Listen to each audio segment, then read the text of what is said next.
તો સેલરી જે હોય ને એ સેલરીના ઓલમોસ્ટ તમારે 30% જેવું સેવ કરવું જોઈએ. એટલે કદાચ ઓછી સેલરી હોય તો પોતાની શક્તિ હોય ને એ પ્રમાણે બી શરૂ કરી શકે.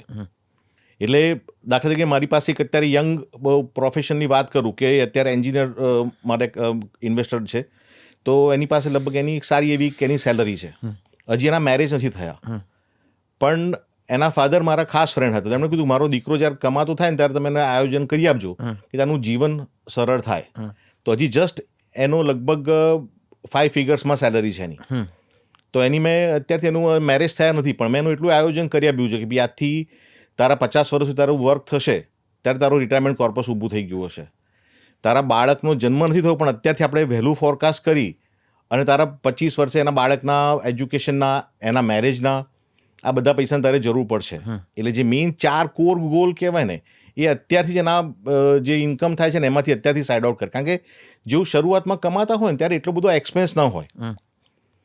તો એ વખતે શું જ્યારે પૈસાનો ઇન્ફ્લો થાય ને તો પૈસા વેસ્ટેડ જતા રહે. ગાડી લેવાઈ જાય, ક્યાંય મોંઘા ફોન લેવાઈ જાય, તમે અલગ અલગ જગ્યાએ ખોટે પૈસા વેસ્ટ થતા જાય. એટલે આમ આપણે કહીએ કે ભાઈ આપણી લક્ઝરી છે, હું આનંદ કરું છું, ભોગવી લઉં છું, કાલ સવાર કોણે જોઈ છે, પણ that is not an approach. તમારે પહેલેથી શરૂઆત જ્યારે તમારી ઇન્કમ પહેલી સેલરી આવે અથવા પહેલી ઇન્કમ આવતી થાય ત્યાંથી જ તમારે ધીમે ધીમે અંદર પાર્ટિસિપેશન કરવું જોઈએ. એટલે છે ને આ તમે કહો છો એ બહુ સરસ વાત છે. 2 અપ્રોચ છે. તમે વડીલોને પૂછશો તો એ એમ કહેશે કે ના, બચત હોય એટલું જ તમારે જીવન આગળ વધારવું જોઈએ, કે પેલું ચાદર હોય એટલા પગ ફેલાવવા જોઈએ. આપણે ત્યાં એ બહુ જાણીતી કહેવત છે. અને બચતનો એક આખી પેઢી બચતનો મહિમા કરે છે કે ભાઈ સેવિંગ્સ જેટલું હશે એટલું તમારું જિંદગી સરસ રીતે તમે જીવી શકશો, કે આગામી વર્ષોમાં વાંધો નહીં આવે.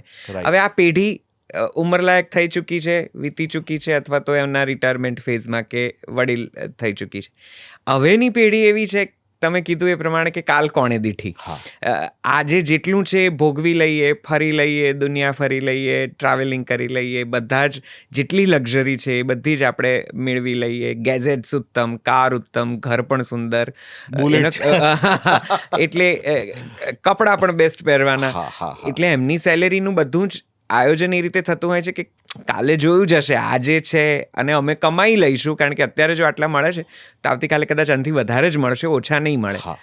એટલે એવા સમય છે ને વિજિલન્ટ થવાની જરૂર છે. એટલે દાખલા તરીકે અત્યારના હું ઘણા બધા મારા લોકોનું પ્લાનિંગ કરીએ ને તો એવું સમજીએ ને કે લગભગ 50% સેલેરી તો છે ને એની ઈએમઆઈમાં જ જતી રહેતી હોય છે.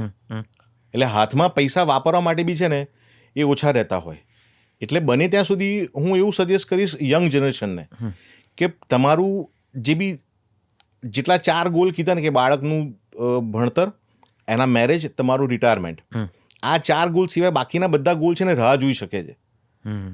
તમારી બુલેટ છે ને 3 કે 4 વર્ષ એને તમે બાય કરી શકો છો.